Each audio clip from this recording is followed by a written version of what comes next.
Hildebur had little cause to credit the Jutes. Son and brother, she lost them both on the battlefield. She, bereft and blameless, they foredoomed, cut down, spear gored.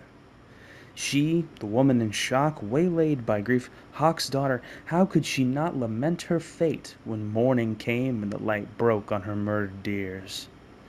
And so, farewell, the light on earth. War carried away Finn's troop of thanes, all but a few. How then could Finn hold the line or fight on to the end with Hengest? How save the rump of his force from that enemy chief? So a truce was offered. Finn swore openly, solemnly, that the battle survivors would be guaranteed honor and status.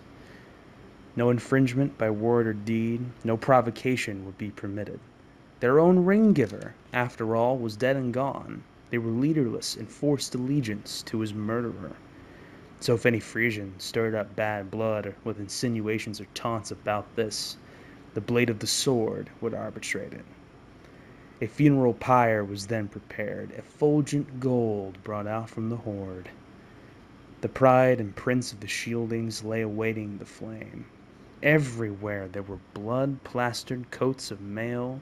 The pyre was heaped with boar-shaped helmets forged in gold, with the gashed corpses of well-born Danes. Many had fallen.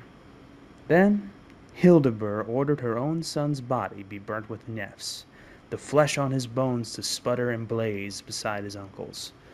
The woman wailed, sang keens. The warrior went up. Carcass flame swirled and fumed. They stood round the burial mound and howled as heads melted. Crusted gashes spluttered and ran, bloody matter. The glutton element flamed and consumed the dead of both sides. Their great days were gone. Warriors scattered to homes and forts all over Frisian land.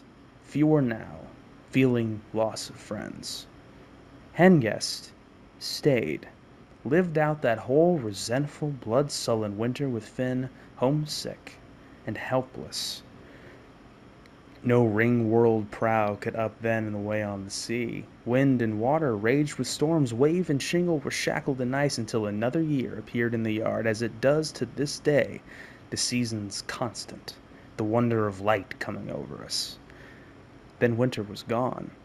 The earth's lap grew lovely. Longing woke in the cooped-up exile for a voyage home, but more for vengeance. Some way of bringing things to a head. His sword arm hankered to greet the Jutes. So he did not balk once Hun Lafing placed on his lap Dazzle the Duel, the best sword of all, whose edges Jutes knew only too well. Thus blood was spilled. The gallant Finn slain in his home after Gustlof and Oslof, back from their voyage, made old accusation. The brutal ambush, the fate they had suffered, all blamed on Finn. The wildness in them had to brim over. The hall ran red with blood of enemies.